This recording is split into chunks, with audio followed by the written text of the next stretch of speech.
Warning: the following content contains high-level profanity, zero respect for your trash waifus, and enough edge to withstand Saitama's serious punch. If you're a sensitive little bitch, swipe away now. You've been warned. Welcome to the edge, boys. I have to hand it to you, One Punch Man fans. You've managed to make the selection process a living hell. I mean, this has to be the show with the least amount of female characters in existence. I've seen more gender diversity at a construction site. There are so few options that I actually had to take Mosquito Girl into consideration for a split second. And FYI, for anyone out there who needs to hear this, no. Absolutely, objectively, no. I don't care how adventurous you are, there are some lines you just don't cross. And frankly, you need to burn that bitch with fire ASAP.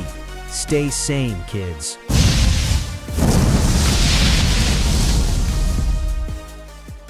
All right, now the list is actually starting to get interesting.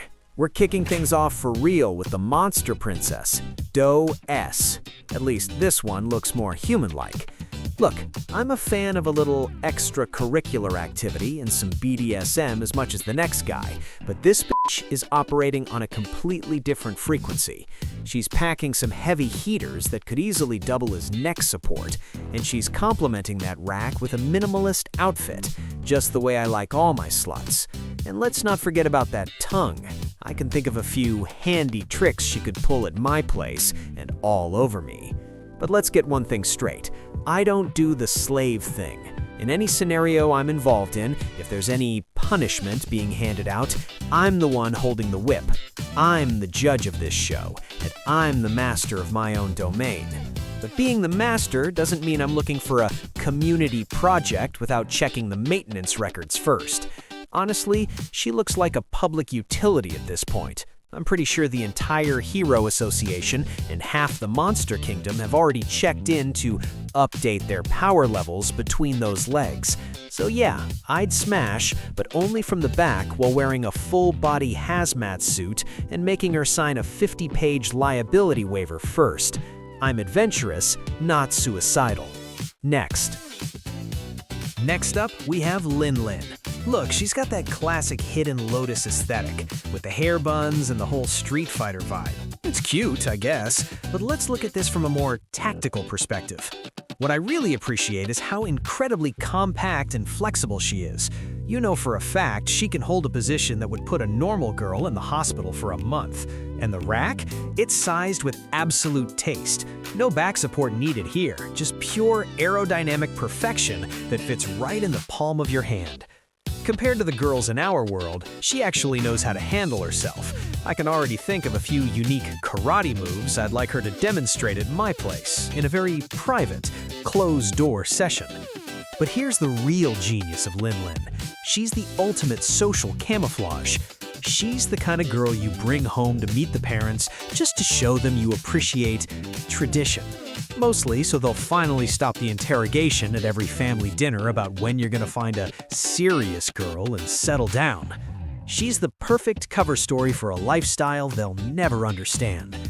In short, she's low maintenance, high flexibility, and parent approved. A rare triple threat that checks every box. Definitely a smash. Next up is the one all of you simps have been waiting for, Tatsumaki. She's vibrant, she's wearing a simple yet highly seductive outfit, and let's be real, she looks questionably illegal, so I can see exactly why you're interested. But don't let the lost child aesthetic fool you. This is a 28-year-old woman with the temperament of an 8-year-old who just found out the Wi-Fi is down. Physically, she's the definition of a pocket-sized asset. Incredibly compact, and that high-slit black dress, it's minimalist, efficient, and frankly, it's exactly the kind of visual my eyes like to feast on. But dealing with her, that's a whole different story. Personality-wise, you're not looking at a relationship, you're looking at a full-time crisis management position. Imagine trying to manage a Starbucks during peak hour with half the staff missing. It's pure chaos from the moment you wake up.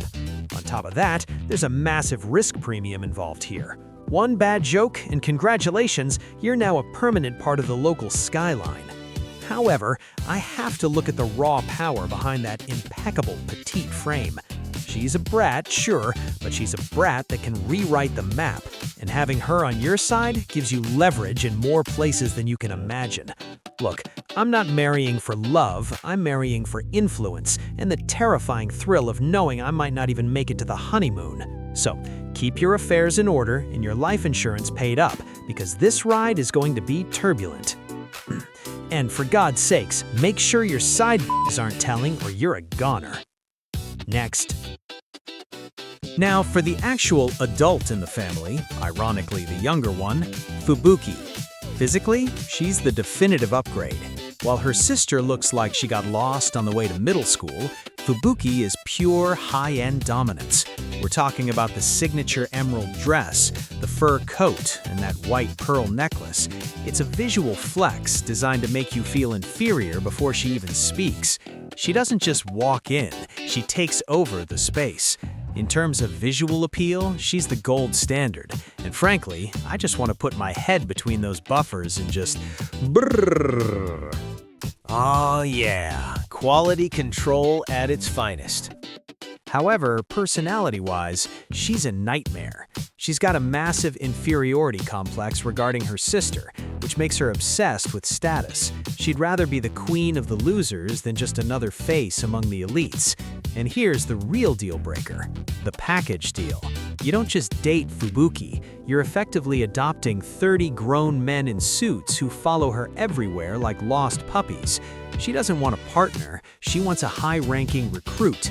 She's manipulative, she's needy, and she'll spend the whole night complaining about how her sister is stronger than her while her fan club watches from the hallway.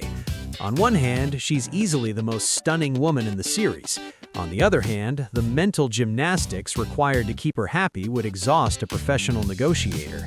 I guess being a total head case just runs in the family. So, in a word, smash. But let's be clear, I'm showing up for the physical performance and leaving before the rest of her group arrives to turn a private session into a multi-partner disaster. It's a solo mission only. I'm in for the main event, but I'm hitting the emergency exit the second a suit and tie shows up. Next. And finally, we're digging through the scrap heap for the shadow herself, Lily.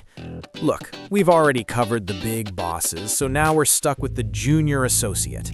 To be honest, she has so little screen time that I barely have enough footage to cover this segment without it becoming a slideshow of her looking worried in the background. From a strategic perspective, this is a logistical nightmare. If you date Lily, you're not just dating her, you're dating her cult-like devotion to another woman. You'll be mid-sentence and she'll drop everything because Miss Blizzard needs a soy latte or someone to tell her she's prettier than her sister. It's a three-way relationship where you're permanently in third place behind a fur coat and a massive ego. The kill tier is looking way too empty, and she's the perfect sacrificial lamb. Kill that bitch. So, there you have it. The definitive verdict on a world that has more monsters than actual dating options. Let me know in the comments below which anime you'd like me to do next. Share this with your gooner friend, and I'll see you in the next one. Peace.